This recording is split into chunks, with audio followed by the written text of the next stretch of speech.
बिस्मिल्लाहिर्रहमानिर्रहीम। अस्सलाम वालेकुम। आज मैं आपके लिए सर्दियों की एक और नई रेसिपी लेकर आई हूँ, सब्जियों के कबाब, जो कि आपको और आपके बच्चों को बहुत पसंद आने वाले हैं। इसमें ना तो मैं चिकन का इस्तेमाल करूँगी और ना ही मटन का, फिर भी ये बहुत मज़े के बनकर तैयार होते हैं। तो चलिए रेसिपी स्टार्ट करते हैं। सबसे पहले मैंने एक कढ़ाई ले लिया और उसमें मैंने 2 बड़ा चम्मच तेल शामिल करके एक लहसुन को बारीक चॉप किया हुआ था वो शामिल कर दिया। थोड़ा सा भून लेने के बाद मैंने 4 से 5 सब्ज़ मिर्चें चॉप करके रखी थी, वो भी मैंने इसमें शामिल कर दी। इन दोनों को मैं अच्छे से भून लूँगी और उसके बाद सब्जियां ऐड कर दूँगी। सबसे पहले मैंने शिमला मिर्च ले ली थी, 3 मीडियम साइज़ की शिमला मिर्च, जिनको मैंने लंबा लंबा कट कर लिया था, वो इसमें शामिल कर दी है।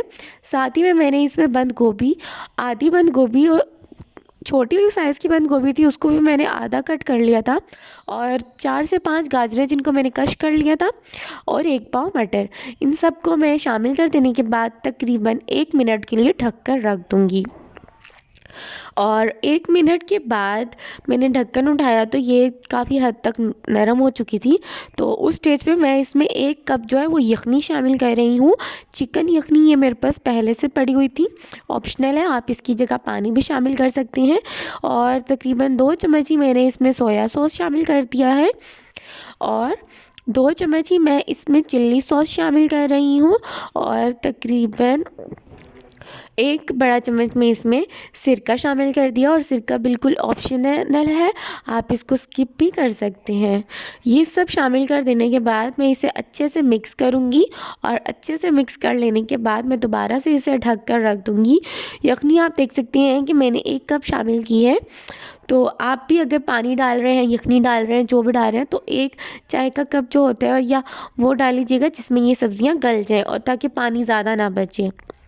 तो देख सकते हैं कि 5 से 10-15 मिनट तक ना ये अच्छे से गल चुकी थी, और पानी भी बहुत कम रह गया। और इस स्टेज पे ना मैंने यहाँ पे 2 चिकन कनौर क्यूब्स ऐड कर दी थी, इससे भी टेस्ट में काफ़ी अच्छा हो जाएगा।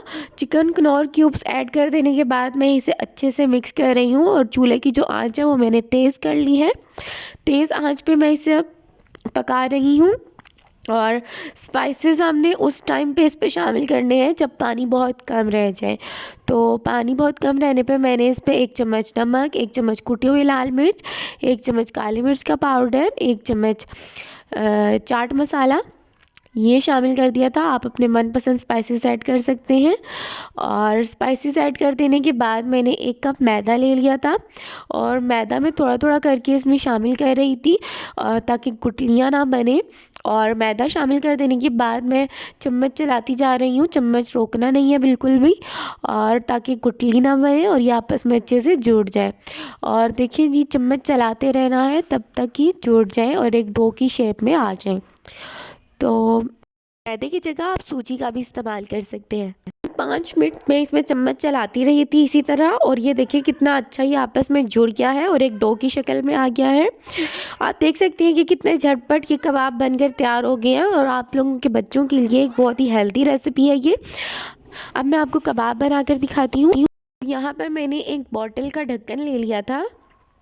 पहले तो मैंने अपने हाथों को ऑयल से ग्रीस कर लिया था, और फिर एक बॉटल का ढक्कन ले लिया, और उसके ऊपर शापर लगाकर इस तरह से आप देख सकते हैं मैंने कबाब बनाना शुरू कर दिया। इससे सारे कबाब की शेप और साइज़ एक जैसा होगा, और बहुत ही अच्छे कबाब बनकर तैयार हो रहे थे। मैंने कुछ बनाकर भी रखे, आप देख सकते हैं। देखिए जी, कितने जल्दी जो है वो टिक्की बन जाती है। और अब मैं इनको फ्राई करूँगी। उसके लिए पहले तो मैंने एक अंडा फेंट लिया, उसमें मैं इन्हें डिप करके फ्राई कर लूँगी। थोड़ा सा ऑयल मैंने तवे पे डाला था, और अंडे में डिप कर करके मैं इस तरह से कबाब जो है वो सारे तैयार कर लूँगी।